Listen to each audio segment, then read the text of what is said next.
là je reviens à la naissance des mots et je finis, le mot populiste, il est intéressant par rapport à ce contexte. Le mot populiste, il naît d'abord au XIXe siècle dans deux sociétés, la société russe, la société américaine, les États-Unis. Deux sociétés qui ne connaissent pas tellement le clivage droite-gauche, c'est d'autres clivages qui existent en Russie et aux États-Unis d'Amérique.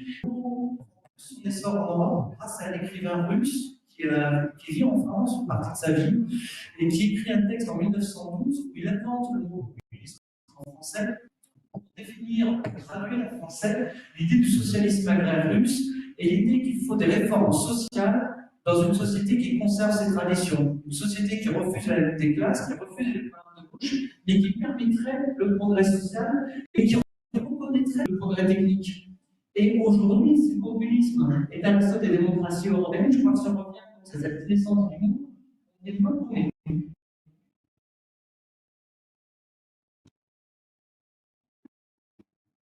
Merci.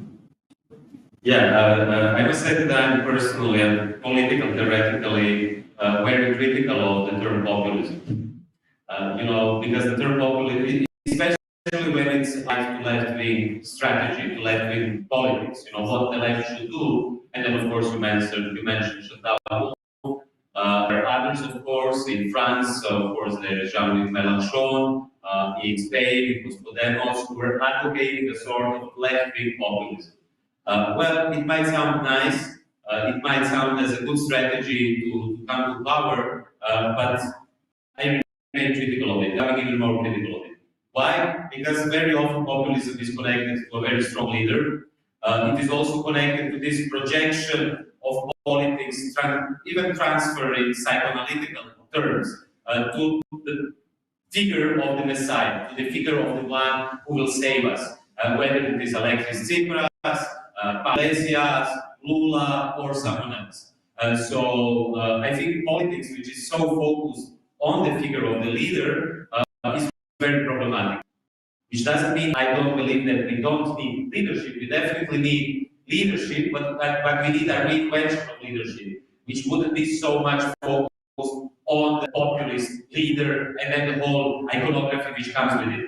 Another problem which I see with populism is the oversimplification of very complex social reality and politics itself, and very often using the methods of the so-called far-right or alt-right, where you can see that they are actually much more successful when it comes to populism. Just take the culture of memes, you know what memes are, you know, these pictures which subvert the very original meaning and so on. It was something which Bolsonaro used, against thanks to a capitalist platform, namely WhatsApp. The left is definitely not successful in that sense. I mean, you could have seen memes of Bernie Sanders, but it was on the one hand funny, but on the other hand, yeah, because it was a kind of, again, transference in psychoanalytical terms of the left energy and disappointment into something which will now make us laugh. So in that sense, I don't think that the strategy of the left is populism.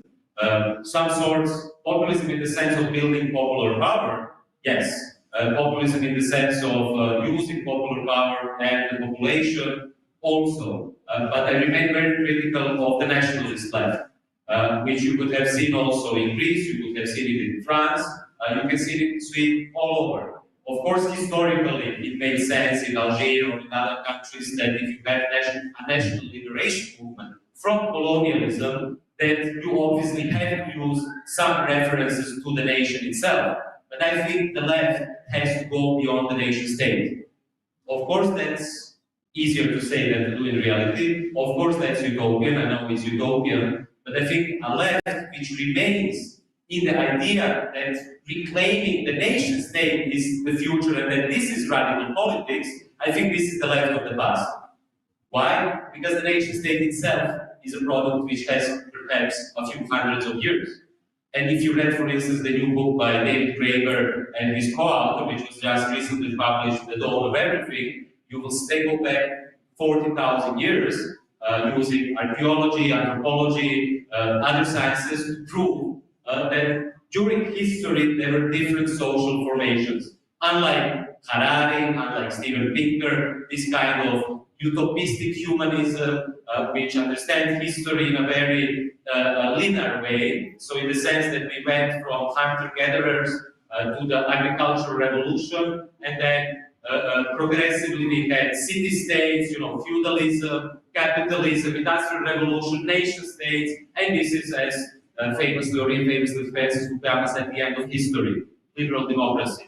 Of course, that was pure ideology and a pure lie, which we can see today that how much it failed. What David Graeber and the other David show is that during history, during the last 40,000 years, the situation is not that simple. So that even when the agricultural revolution happened, it wasn't a linear progress towards the nation state. There were different social formations, which here in Mexico, for instance, or in other countries of Latin America, the indigenous populations had an experience of different social formations, which were not necessarily nations. They were definitely not nation states.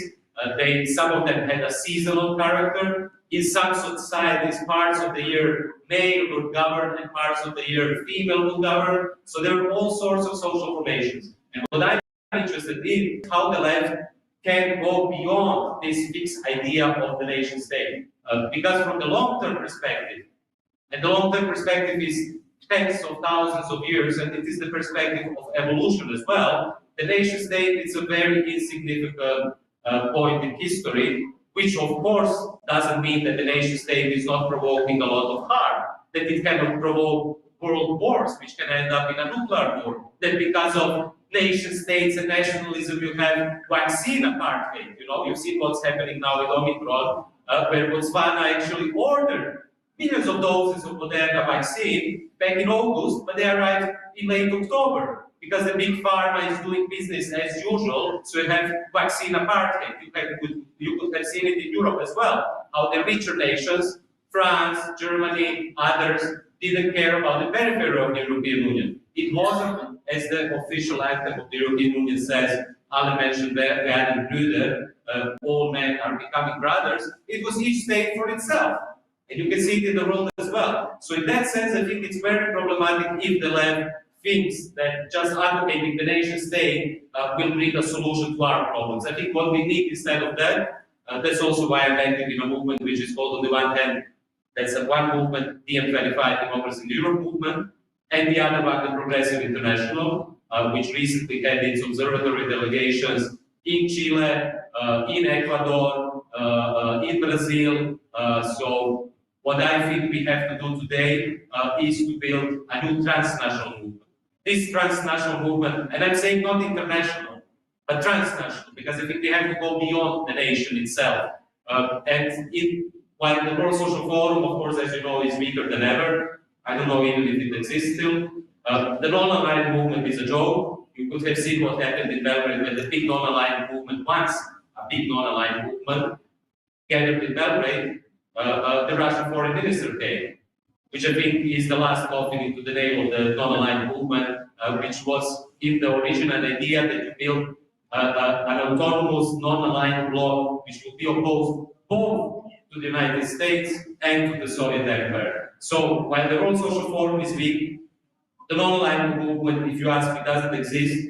There is a big necessity for the left to go beyond the nation state, to go beyond populism, to go beyond left nationalism, and to build a strong transnational movement, because this is the only hope for humanity. And I think some certain leftist movements around the world, in this region as well, are going in that direction. And just to finish, I think this is also not enough, because on the one hand, we need transnational organization more than ever, because the capitalists and the far right, as you can see, are pretty well internationally organized. But at the same time, I think we also need something which in Italian praxis and in theory was called autonomy. Not this fetishist idea that we can live on a tree or escape capitalism, but building parallel institutions, building coexisting institutions, something what the French philosopher Michel Foucault would call heterotopia. So it's not a utopia, it is a coexisting space in the real existing dystopia in which we live. And I think this is so crucial today, which means if you want, that might sound anarchist, and I'm not ashamed of my anarchist past, paraphrase a Yugoslav movie, where they say, I'm not ashamed of my communist past. It means experimenting with agriculture, it means permaculture, it means building semi-autonomous zones, not in the sense that we will escape the Armageddon, if you want to put it like that, or a new high-tech totalitarianism, but to build foundations which might survive the cataclysm, which might survive the collapse. At the same time, it means to have one, and I know this might be as a kind of ambiguous position, but to have one feet in electropolitics as well. But I don't think that electropolitics is all. You know, when we speak about the far right, extreme center, the left, and so on, we may even here speak in terms of electropolitics. But I think electropolitics is not everything. And especially if the left, if the progressives become so much focused on electropolitics, in Mexico, for instance, then you're again doing the old mistake of waiting for the Messiah who will make big changes. Of course, with electropolitics, you can make important changes in infrastructure, in healthcare, in education, in culture, and so on. But this is not the fundamental structural change, because very often you can see that the Messiah who comes to power very often uses the same methods and sometimes even worse than the neoliberals themselves, which means cutting budget for culture, privatizing public infrastructure, privatizing healthcare, privatizing education, and in that sense, it actually opens the field for the far right. So who came to power after Alexis Tsipras? After Tsipras opened the ground for the church to take over, privatize the airports of Greece, to privatize the infrastructure and so on, you have the extreme center still in power in Greece. And I would say this is the same kind of recipe you have all over the world. So in that sense, I would say we have on electropolitics as well, which doesn't mean not, I participate unfortunately in electropolitics from time to time as well, doesn't make me really happy, but I think sometimes we have to do it. But to believe that this is the only solution for our current problems, it's definitely not. I think we need to build transnationalism, we need to radically reimagine, reinvent also the current existing international institutions, from the World Bank to the World Health Organizations to the International Monetary Fund, if you want, you know, because there are progressive elements in those institutions, even in the United Nations. But I'm not advocating that we need, as Rudy Dučka would say, a long march to these institutions, and then after the long march we will all live happily ever after, but at the same time we need to build autonomous spaces. I don't know whether this makes sense or not, but that's how I see the goal of the left today. Muchas gracias, Ángel. Antes de proponerles que hagan alguna intervención y alguna pregunta, si quieren, para hablar un breve diálogo, les quería preguntar. Hemos hablado de una última cosa, hemos hablado mucho de diagnóstico de la situación.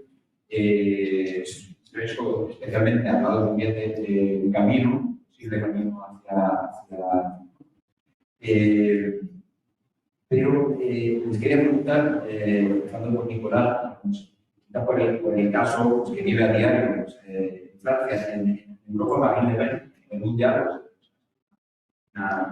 su padre, Agustín, y Jean-Marie, han sido pioneros sobre este tipo de movimientos. Les quería preguntar el grado de optimismo o pesimismo en el corto plazo, digamos, sobre la evolución de este tema. Hacia otra, no solo digamos lo que tiene influencias.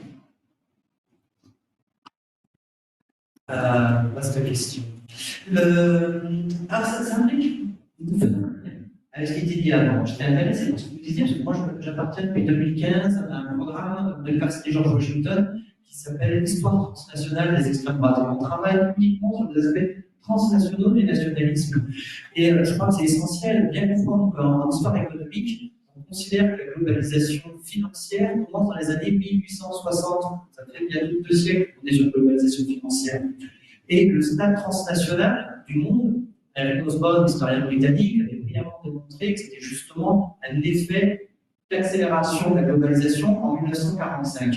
Là-dessus, les Le Pen, on trouve toutes les extrêmes droites, dont je dis deux remarques, comme toutes les remarques, ensuite dire aux gens, notre problème, c'est justement la globalisation, c'est ce que l'on appelle le mondialisme, et c'est le retour à la nation qui nous permettra de nous en sortir. Dans un pays, évidemment, dans un certain nombre de pays très forgés, très marqués par le concept d'État-nation, là-dessus, la France, bien évidemment, parce que le terme de nation apparaît vers le XIIIe siècle en France, même si ce n'est pas encore constitué exactement comme ça, mais le mot même est là. Et l'idée commence. Donc, c'est vous dire, c'est ça, c'est sûr. Ensuite, dire, c'est bien le retour à la nation qui nous permettra de résoudre nos problèmes. Parce que ce mondialisme n'est pas qu'une affaire économique, n'est pas qu'une affaire d'instance transnationale, c'est la création d'un homme nouveau, d'un homme uniquement fait de matière, d'un homme uniquement consommateur. Et nous, ici, nous sommes des hommes avec des valeurs, nous sommes des hommes enracinés. Ce discours a une force, et pourtant il est une impuissance. Pourquoi? Parce qu'aujourd'hui, quand on regarde les sondages, par exemple, Marine Le Pen n'a pas plus de chance de devenir présidente de la République qu'en avait son père. Parce que tout simplement, s'il y a 25% des gens qui veulent voter pour elle, un capital possible de 35% des gens, il y a aussi 70% des gens qui disent qu'ils ne voteront jamais pour elle. Nous avons un système institutionnel assez compliqué en France, un système institutionnel à deux tours. Reste que les deux premiers du premier tour, les deux meilleurs du premier tour, et donc le second tour, il n'en reste que deux. Il faut 50% du suivant. Il y a 70% des gens qui ne voteront jamais pour vous. Vous êtes évidemment condamnés à l'impuissance. Néanmoins, ce qu'il faut comprendre, c'est que l'impuissance de l'extrême droite à prendre le pouvoir n'est pas une impuissance à l'exercer. Quand on regarde depuis le début des années 1980, depuis le moment où les Le Pen pèsent dans la vie politique française, chaque changement de majorité politique, nous avons changé nos lois sur l'immigration. C'est jamais été l'extrême droite au pouvoir. Ça a été la droite, ça a été la gauche, mais à chaque fois, il y a des forces fortes de l'extrême droite, et la nouvelle majorité dit on a bien entendu, on a compris le problème, on va durcir des lois sur l'immigration. Et donc, il y a des exercices, il y a une influence temps réel, il y a un lobbying, ce sont des partis lobbying, qui fonctionnent comme des lobbies qui permettent une action sur les lois. Je n'ai aucune inquiétude sur le fait que demain, l'extrême droite va pouvoir en France. Lorsqu'on a eu les attentats du 13 novembre en France, le massacre au Bataclan, le massacre sur les terrasses, etc., on avait des élections un mois après régionales. Les Le Pen, Marine Le Pen, Marion Maréchal Le Pen, c'est une famille hein, partout. Dans ces régions, on fait plus de 40% de premier tour. Elles se sont fait complètement bloquées au second tour. Même 3 semaines après un massacre qui a traumatisé le pays, les gens disaient que vous voulez gouverner par l'extrême droite. Donc, je ne crains pas l'extrême droite au pouvoir. Je crains les idées de l'extrême droite s'exerçant dans le cadre démocratique par les autres. Et ça, c'est toute une autre paire de manches. On voit aujourd'hui l'état de la droite française, mais pas que la droite en France, pardonnez-moi, je préfère parler de la France, qui est très préoccupant. Aujourd'hui, Madame Le Pen est concurrencée par un homme qui s'appelle Éric Zemmour, qui tient un discours beaucoup plus raciste qu'elle, mais extrêmement violent. Quelque chose, je ne sais pas si dans une vie politique ou ce type de niveau de violence verbale, c'est un homme qui, dans ses meetings, explique que les Français vont être détruits, non seulement par les migrants, mais par les Français d'origine étrangère, qui vont se retourner contre eux, et que s'ils ne les combattent pas, ils disparaîtront, ça sera bien fait pour eux, c'est le sens de l'histoire, il faut se battre, sans recouler. C'est un appel à la guerre civile. Cet homme fait aujourd'hui à peu près 15% d'attention au vote, c'est déjà spectaculaire dans notre pays, mais ce sont des seniors, ce sont des gens âgés, ce sont des gens diplômés, ce sont des gens qui gagnent très bien leur vie, qui disent qu'ils veulent voter pour lui. Et ce sont des gens qui sont des anciens électeurs du parti de la droite conservatrice. De même, dans les sondages, on a eu des sondages après d'autres attentats djihadistes qu'on a eu il y a quelques temps, en juillet 2016, on va le passer si vous voulez. Le sondage demandait aux gens, au prochain attentat djihadiste, que penseriez-vous s'il y avait des attentats en représailles contre des musulmans? Alors, il y a 10% des gens qui disaient OK, on peut dire il y a 10% de chrétiens partout qui veulent la guerre civile. Mais il y avait le tiers des gens qui disaient moi je ne serais pas pour, mais je comprendrais. Là, c'est déjà le contraire. Et quand on regarde la sociologie des gens qui disaient je ne serais pas pour, mais je comprendrais, on voyait que c'était ces mêmes classes moyennes supérieures, des gens développés, des gens qui gagnent bien leur vie. C'est-à-dire ce qui est le socle classique de la démocratie. C'est les gens qui permettent la stabilité des institutions. Et on voit aujourd'hui qu'on a une partie de ces socles-là, et là aussi, on se prend vite à l'effet de Donald Trump aux États-Unis, on voit une partie de classe moyenne éduquée conservatrice tentés par des solutions extrêmement radicales. Donc, je ne suis pas du tout pessimiste sur l'accès des partis d'extrême droite au pouvoir en Europe. Et je pense qu'on a une formidable machine à digérer les gens. Les gens du Front National veulent essentiellement pouvoir faire des notes de frais en étant élus et avoir une jolie charte tricolore passer à la télé et, si possible, des voitures qui ne font pas de bruit passer dans les embouteillages. C'est juste ça qu'ils veulent. Ils veulent un morceau du gâteau. Par contre, je suis très inquiet de la façon dont une grosse partie de nos sociétés sont en train de perdre les valeurs libérales, les valeurs humanistes, égalitaires. Et là-dessus, par contre, je suis extrêmement pessimiste. Merci beaucoup.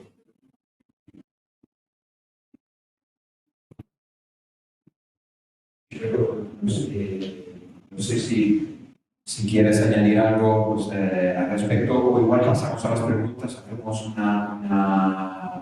igual damos 3 o 4 preguntas, resumimos y tratamos de responder si os parece bien. Adelante. Por aquí. Gracias. Muchas gracias. No, ahora.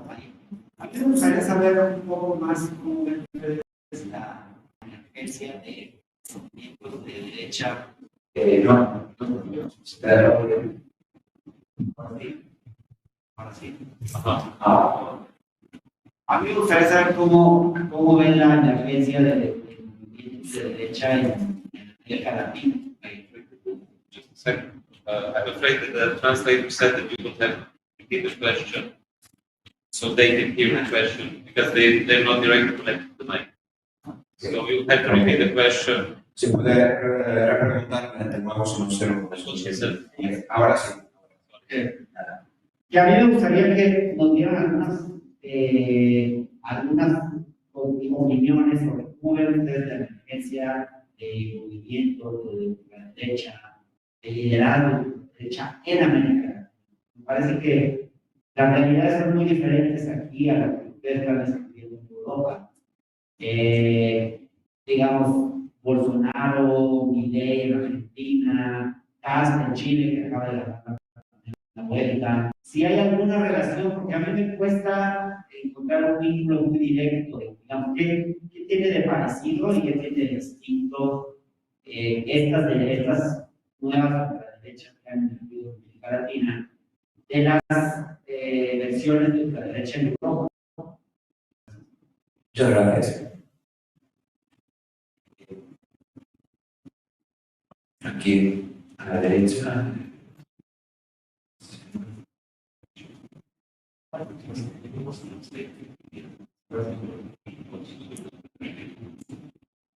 Y pregunta la siguiente: ¿cómo puede la izquierda latinoamericana ir más allá del populismo cuando parece ser que el populismo es la estrategia principal para conservar el poder? Y cuando parece ser que el pueblo reclama, si se cancelan las medidas populistas, el pueblo se sigue traicionado y entonces tiende como a irse hacia el otro extremo. Entonces, ¿cómo podría lograrse lo que mencionabas de que la izquierda vaya más allá del populismo cuando por otro lado tiene que buscar también estrategias que le permitan preservar el poder una vez que han existido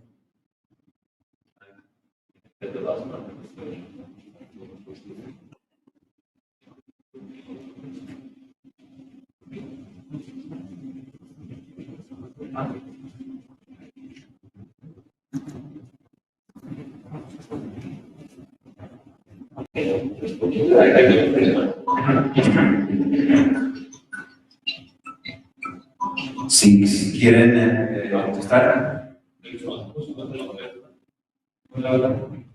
Or some female questions.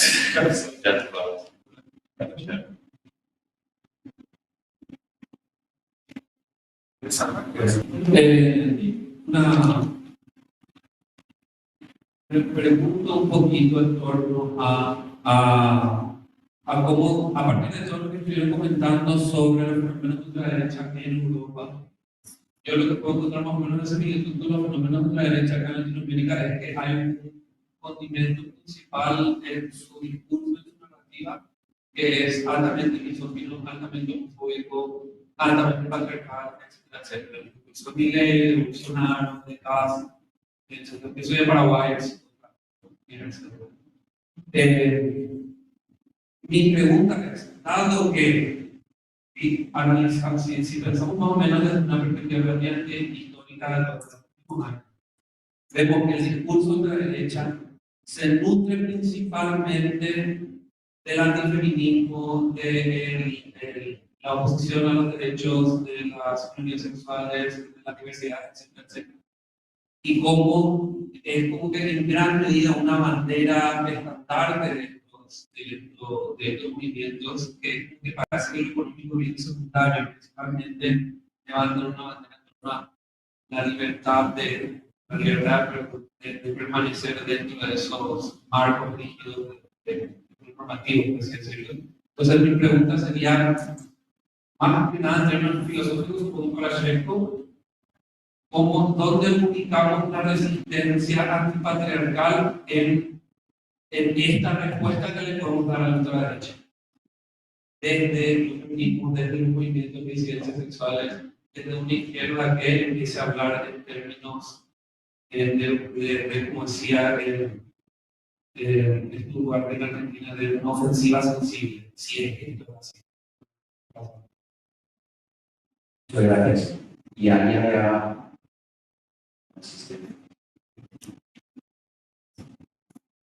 Gracias. Bueno, yo quería preguntarles, aunque los movimientos como de ultraderecha que podemos ver en América Latina sí que tienen un poco de peso esta cuestión de la inmigración, a mí me parece que aquí en la región, sobre todo el comunismo y la izquierda es el gran otro. Entonces, sobre todo en América Latina, ¿no? Entonces a veces parece que la Guerra Fría no ha terminado. Y entonces preguntarles qué papel tienen estos discursos anticomunistas en Europa, en los partidos de extrema derecha.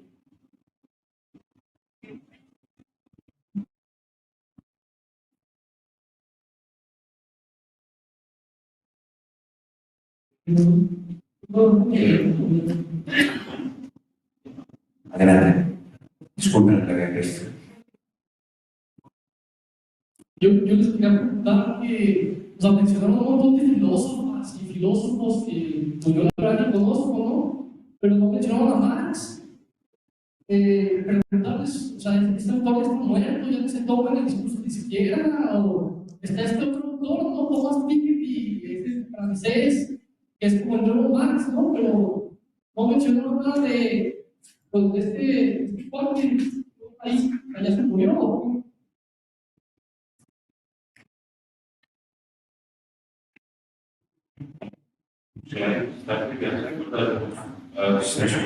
Yes, unfortunately, Marx is dead. I mean, physically, as far as I know, right? But his ideas are far from dead, as you can see. I didn't mention Marx, I didn't mention Engels, I didn't mention many other important figures, which doesn't mean that I don't read them or that I don't find the relevance in them, right? Marx is definitely alive more than ever when it comes to his theory. And you can see it when the center itself starts to speak in terms of Marx himself, that we are in a situation where Marx is becoming even more influential. For instance, take the once richest person in the world, Warren Buffett, who said that there is a class war happening, and it is us, the rich class, who is winning this class war. So he was using Marx terms, and of course they know there is a class war happening, and it's the same discourse Elon Jeff Bezos and the other day. So those are the ones who know that Marx is still alive in the sense of his theory. And of course, many ideas of Marx, of political economy, extraction of value, exploitation, remain alive. But I don't think that for the left today, it is enough to just refer to Marx. Because what you don't have in Marx, I would say, is you have political economy, but you don't have so much libidinal economy.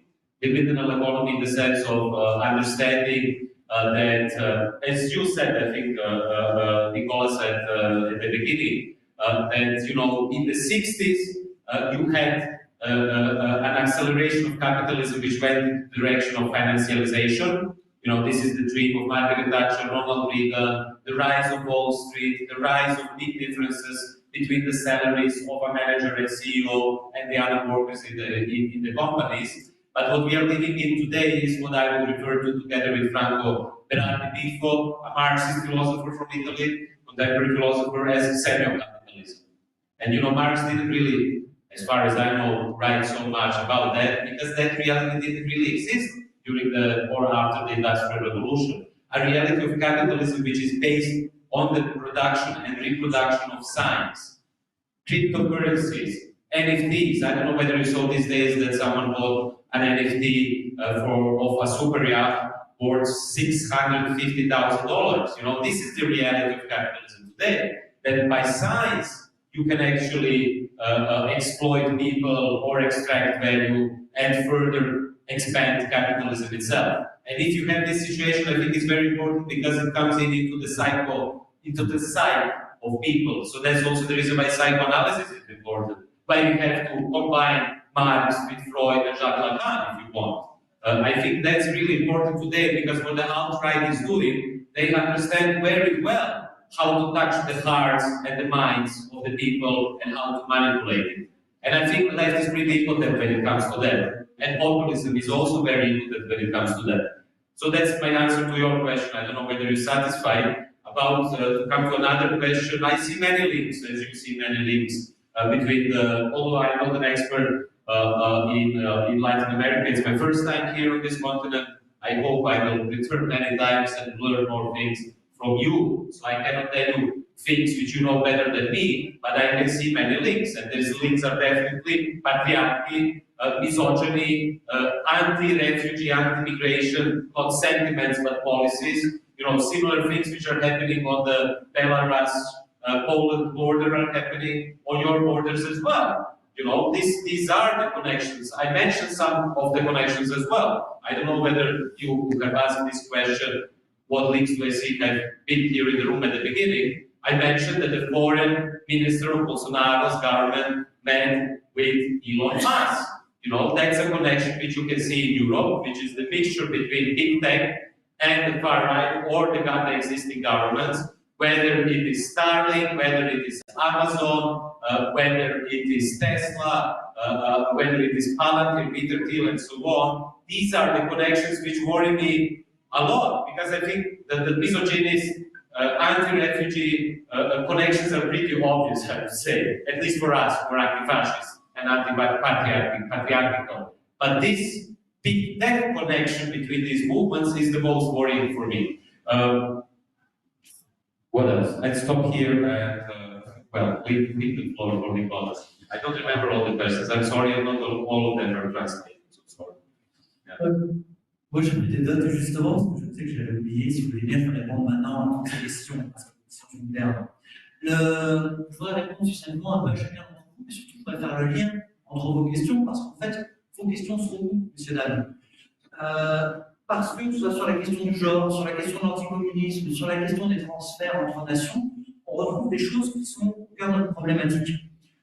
Tout d'abord, petite chose sur la question du genre et sur la question patriarcale. Bien voir qu'en Europe, il y a actuellement uniquement en tant que parti constitué, à avoir comme ça un discours très machiste, très patriarcal, Vox en Espagne. Au contraire, tous les partis de la vague néopopuliste, c'est pas la vague néopopuliste dont je parlais tout à l'heure, ici en 2001, ont beaucoup joué la carte de la femme, pour une raison qui est une raison très simple. Ce sont des partis politiques. Le but du jeu est d'avoir un maximum de bulletins de vote. Les femmes représentent un nombre conséquent, évidemment, des électeurs, mais surtout dans un pays comme la France. Les femmes votent plus que les hommes. Elles ont une pratique, elles s'abstiennent beaucoup moins. De même que les personnes âgées votent beaucoup plus que les jeunes. Donc, un parti d'extrême droite rationnel, ils ont fini bien par comprendre, être dans un discours patriarcal, c'est perdre des électeurs. C'était tout le problème de Jean-Marie Le Pen, qui avait beaucoup de votes chez les hommes et très peu chez les femmes. Marine Le Pen a arrêté justement à remonter les choses au fur et à mesure, en sortant du discours machiste classique. Et c'est le problème, en fait, ce problème-là, je veux dire, on cassera au fur et à mesure les tendances patriarcales des partis d'extrême droite. Je ne parle pas des groupes extra-parlementaires, des groupes violents, etc.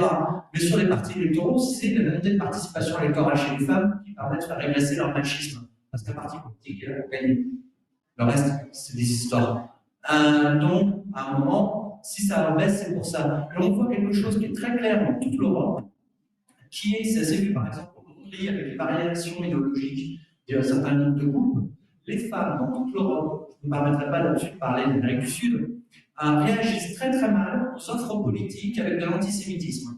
Un parti qui fait des discours antisémites en Europe perd le vote des femmes.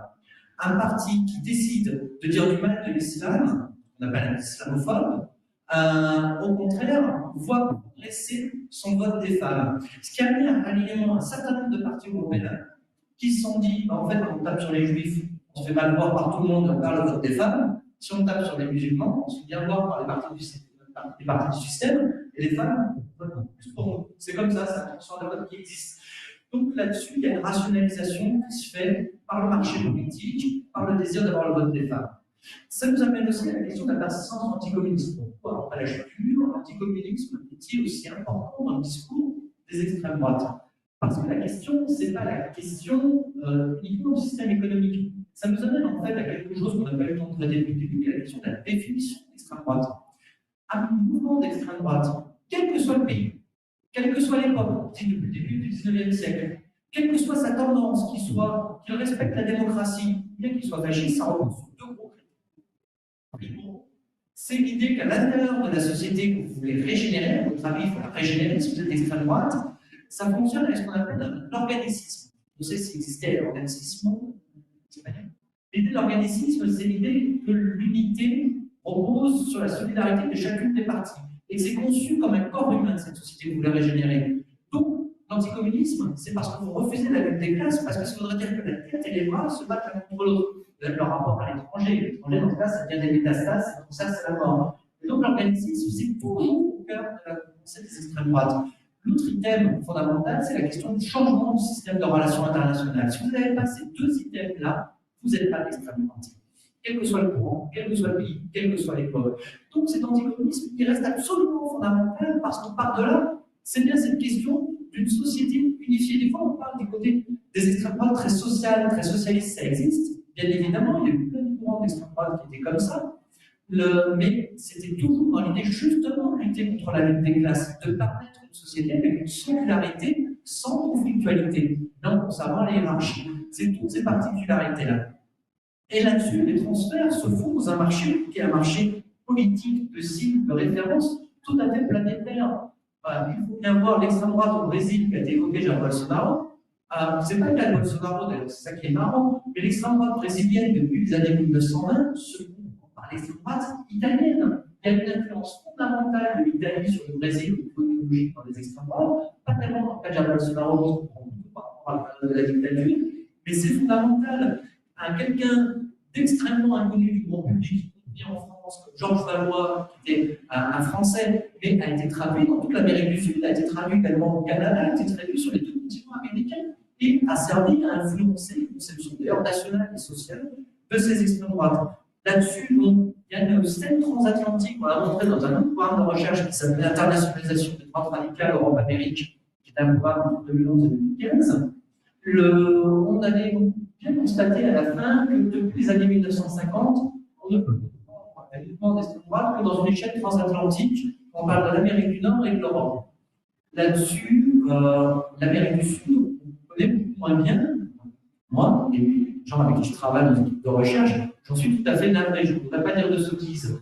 Néanmoins, je l'ai évoqué tout à l'heure, je reçois par exemple une petite revue fasciste colombienne qu'on a la gentillesse de m'envoyer, et on voit beaucoup de références, là aussi, la France, l'Allemagne, l'Italie, où les transferts idéologiques se font.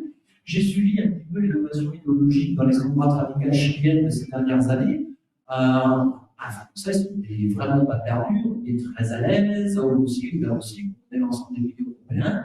Les endroits chiliennes, c'est un peu la maison quand même, hein, c'est énormément de référents. Donc il faut bien voir que même si on parle de gens qui mettent beaucoup de fondations en avant, tout ça se fait néanmoins vraiment uniquement sur un marché complètement mondialisé, des idées, des slogans, des termes, pour envoyer des logos sur toute la Terre, pour trouver des termes sur toute la Terre, c'est fondamental. Temo que ya se nos ha agotado el tiempo. Quería dar gracias a Sergio y a Nicolás por esta plática. Las gracias a ustedes por escucharnos y Gracias a todos.